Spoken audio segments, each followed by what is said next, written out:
In 1933, the federal government began a program explicitly designed to segregate America's housing. The housing program began under the New Deal and was designed to provide housing to white, middle class, and lower middle class families.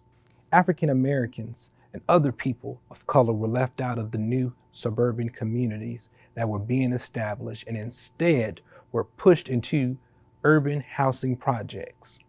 The Federal Housing Administration, also known as the FHA, further segregated efforts by refusing to insure mortgages in and near African American neighborhoods, a policy known as redlining. And at the same time, the FHA was subsidizing builders who were mass producing entire subdivisions for white people, with the requirement that none of the homes be sold to African Americans. These decade-old housing policies have had a lasting effect on American society and can be seen firsthand in Winston-Salem today. Thank you for joining us for a virtual tour of the Undesign the Redline, an exhibit now on display at the Forsyth County Central Library through February 28th. My name is Ethan King, and I serve as the president of Hope Dealers Outreach, a local nonprofit organization that seeks to collaborate with others and uphold our values of love, peace, and unity, and aims to address poverty and injustice against marginalized communities in the border Winston-Salem. After I attended this guided tour of the exhibit here, I knew I had to find a way to increase access so those with barriers to attend can experience the information as well.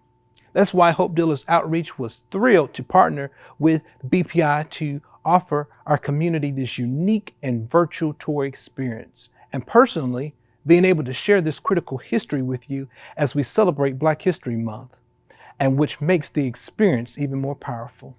Many community partners have collaborated to bring Undesign the Redline to Winston-Salem, sharing a commitment of examining our deep and harmful history of racism and inequality, working together to invest in a new and more equitable way forward. You can visit wsfoundation.org/undesign for more details about this exhibit. While we do our part once again to flatten the curve of COVID-19 affecting our community, we hope you'll learn something new about redlining and its harmful effects in Winston-Salem. You can ask us questions and make plans for how you will be a part of undoing the systematic segregation that has hindered our community for far too long. Thank you again for joining us. And now I'll turn it over to Shamika Starke, the Strategic Initiatives Officer at the Winston-Salem Foundation, to guide us through this wonderful exhibit.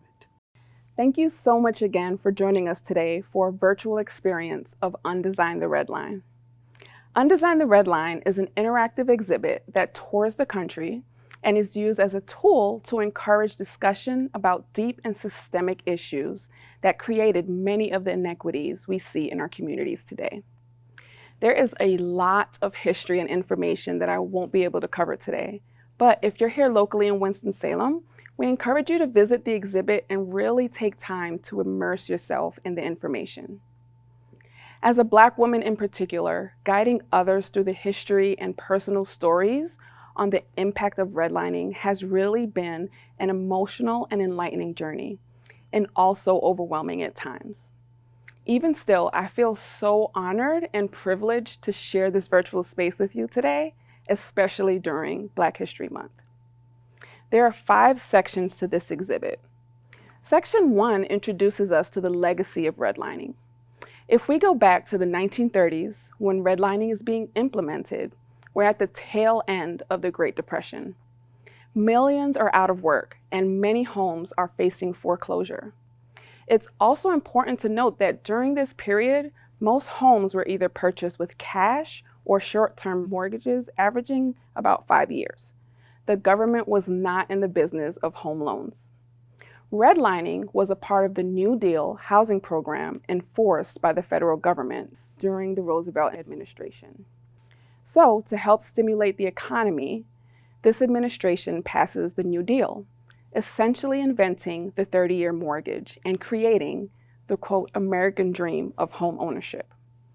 But the government also wants to make sure that this new program only benefits white Americans. So they intentionally bring Jim Crow, or laws that enforce racial segregation, into the structures of home ownership.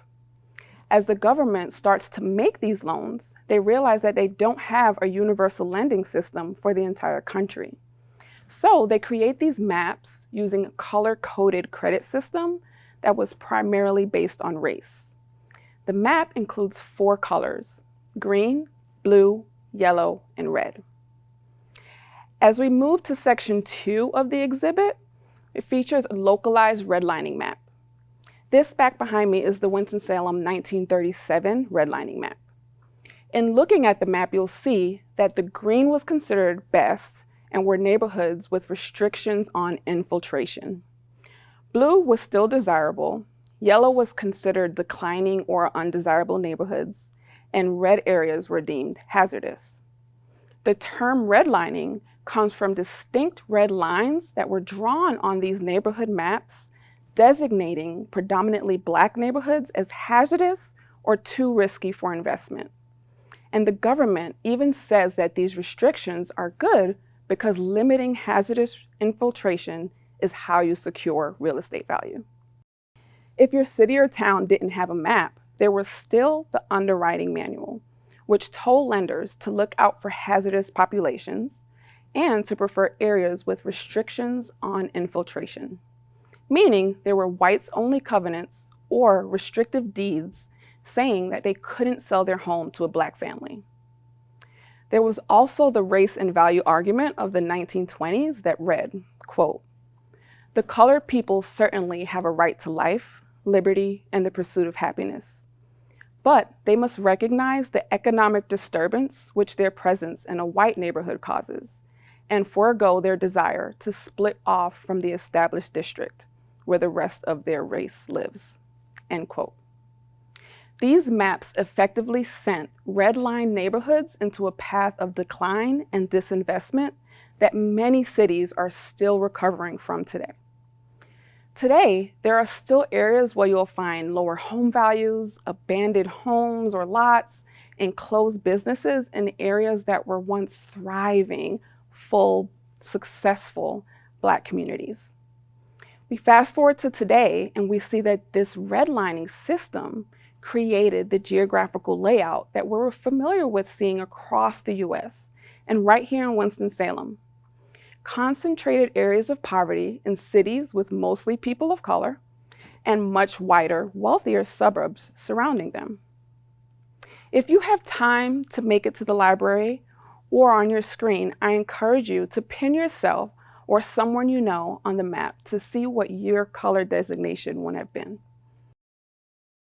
Section 3 is really the centerpiece of the exhibit and tells the story of how redlining connects to our shared history today, providing a timeline of policies, practices, and investments, as well as collective responses to their effects, all the way from the 1800s to today.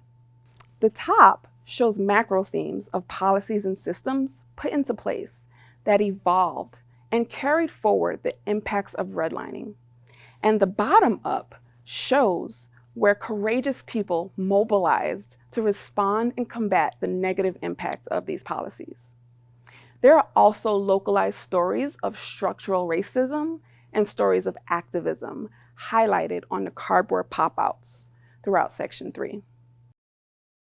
There is so much here, and I hope you'll take the time to visit the exhibit while it's still here, or visit www.wsfoundation.org/undesign to access additional resources that tells the story of this history as well.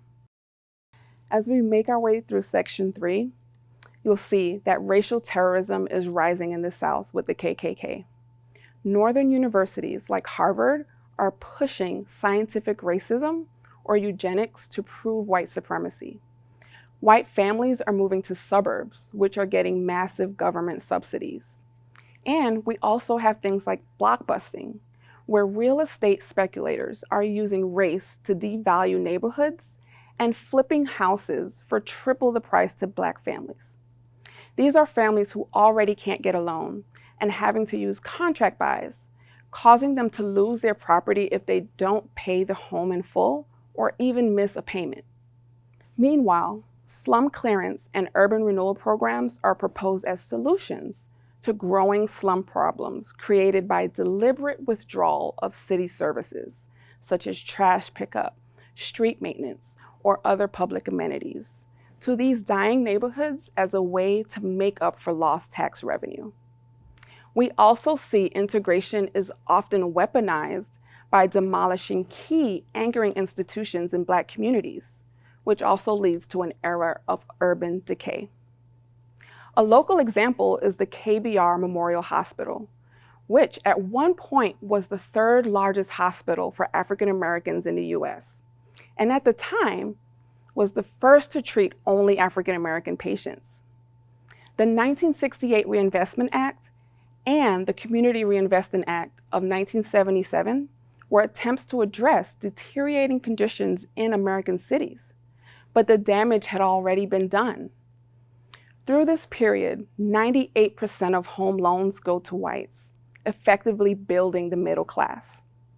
For some context, during this time, zero money down home loans were reserved for whites, and the median home value was equal to the median income of about $60,000 to $70,000. Today, the median home value is 6 times the average median income. This creates a massive wealth gap because, one, we know that wealth is transferred intergenerationally, and the main mechanism for wealth building in the US is home ownership. This brings us to today, when cleaned up neighborhoods are primed for investment. Speculative real estate pouring back into previously redlined areas for the first time since the 1930s, causing an affordability crisis.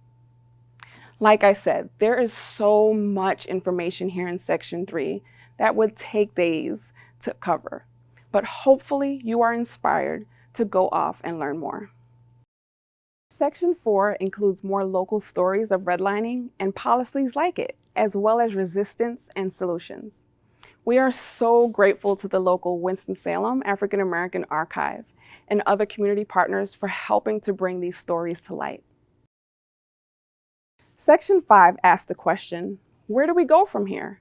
And prompts us to find some of our own solutions.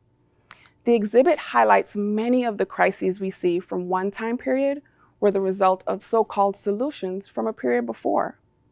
When creating these laws and policies, those empowered didn't consider the larger context of what was causing the problem or the resulting consequences on those most impacted. And without a doubt, did not include the people closest to the problem in the decision-making process of how to solve them. So now, where do we go from here? This is a question so many people asked when I was giving these tours. It is hard not to want to take action after hearing all of this. But first, we must ask ourselves some critical questions, and always, always make sure we are listening to those who have been and are continuing to be the most impacted by these issues. So my question to you is, where do you want to go from here? What action are you going to take? Maybe you'll do some research about redlining. Maybe you'll commit to learning more about structural racism. Maybe you'll learn more about local history by visiting our local libraries or Winston-Salem African American Archive's Facebook page. Or maybe you feel inspired to give your time, talent, or treasure to groups already taking action. The possibilities are endless, but our hope is that you are inspired to take action and do it in a way that shows we can learn from our history and take action that will not unintentionally cause more harm. Thank you so much again for joining us today for this virtual experience of Undesign the Redline.